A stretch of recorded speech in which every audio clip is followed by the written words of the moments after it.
Good day, everyone. I will be discussing one of the current trends in information technology today, that is data mining and data analytics or predictive analytics.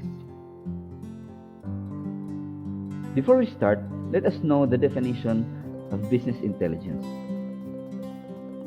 Business intelligence is an information that people use to support their decision making efforts. Data mining and data analytics falls within this field. Now, what is data mining? It is an interdisciplinary subfield of computer science. It is the computational process of discovering patterns in large sets of data involving methods at the intersection of artificial intelligence, machine learning, statistics, and database management systems. It is the discovery of new, non-obvious, valuable information from a large collection of raw data. Data mining is the core of the knowledge discovery and databases process, involving the inferring of algorithms that explore the data, develop the model, and discover previously unknown patterns. It is likewise a set of activities used to find new, hidden, or unexpected patterns in data. According to the dictionary, the definition of data mining is a pattern. It is a consistent trait, feature, or method. It is a combination of values that contain meaning within the context or domain for which they are being reviewed. The overall goal of data mining process is to extract information from a dataset and transform it into understandable structure for further use. That is predictive analysis. Discover meaningful new corrections, patterns, and trends, that is what we call forecasting.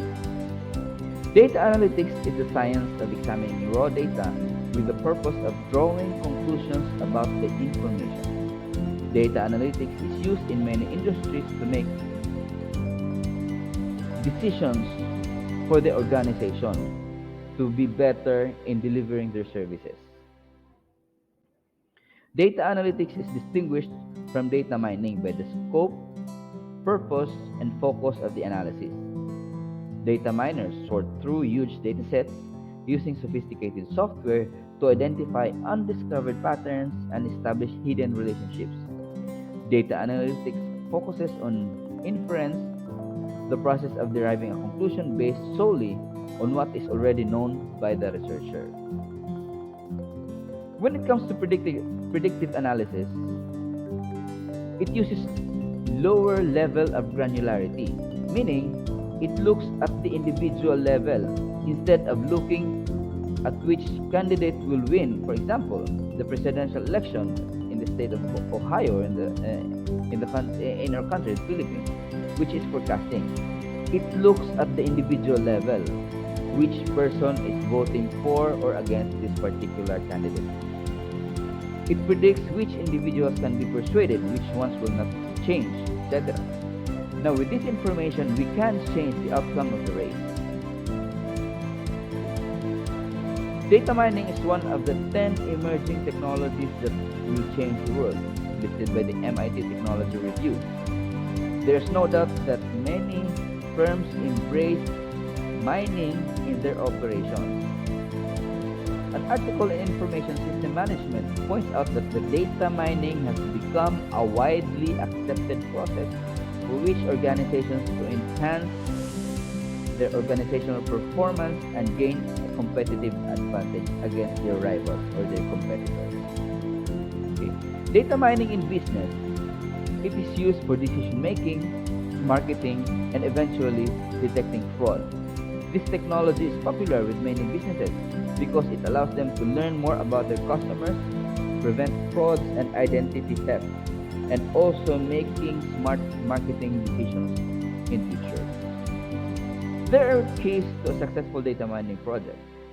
We must have credible source of data, then we must assign the knowledgeable person, and we must employ appropriate algorithms. Okay? There are primary tasks of data mining. We have classification, regression, clustering, summarization, dependency modeling, and change and deviation detection. In classification, we have to classify a data item into one of several predefined classes.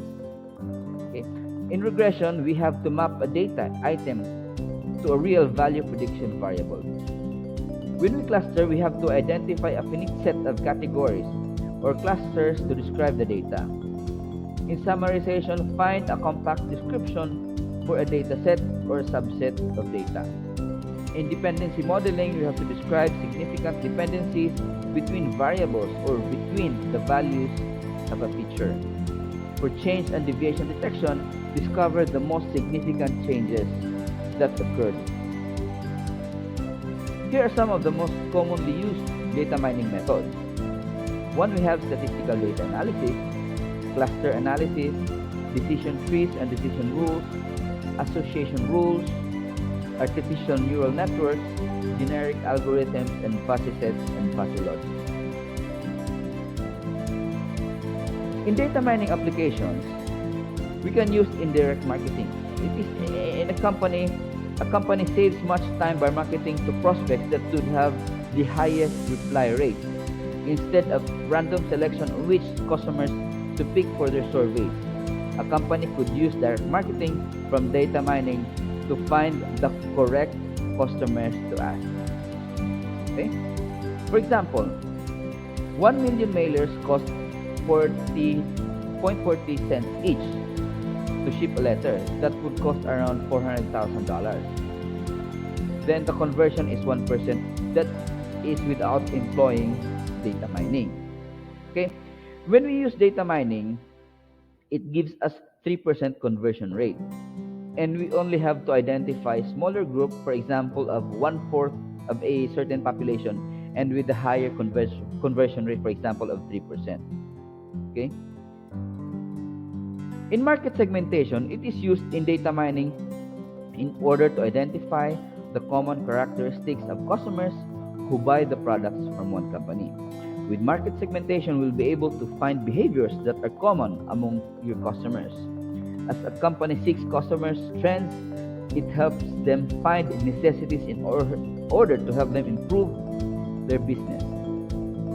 Customer churn predicts which customer will have a change of heart towards your company and join other companies or competitors.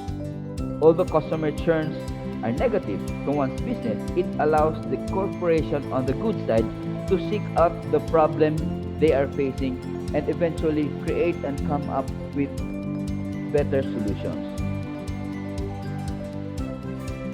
Okay? Market basket analysis. It involves researching customer characteristics in respect to their purchasing patterns. Okay? Prediction based on data mining and predictive analysis. It uses examples in real life. It can predict which customers will be pregnant. For example, hospitals can predict which patients need to be admitted or to be discharged. And credit card, it can predict which customers may miss their payment based on where credit card is used. For example, alcohol, shopping, phone bills, telephone bills, etc. Then we have class identification, which consists of mathematical taxonomy and concept clustering. Mathematical taxonomy focuses on what makes the members of a certain class similar, as opposed to differentiating one class from the other. Okay? Concept clustering determines clusters according to attribute similarity. Consider the pattern, for example, a purchase of toys for age group 3 to 5 years old. It is followed by purchase of kids' bicycle within 6 months, about 90% of the time, by high-income customers, which was discovered by data mining. The company now can identify the prospective customers for kids' bicycle based on toy purchase details and adjust the mail catalog accordingly. Okay? Data mining or deviation analysis. A deviation can be fraud or a change. In the past, such deviations were difficult to detect in time to take corrective actions. Data mining tools can help prevent or identify such deviations. For example, a higher normal credit purchase on a credit card can be a fraud, or a genuine purchase made by a customer. Once deviation has been discovered as a fraud, the company takes corrective actions to prevent such fraud in the near future.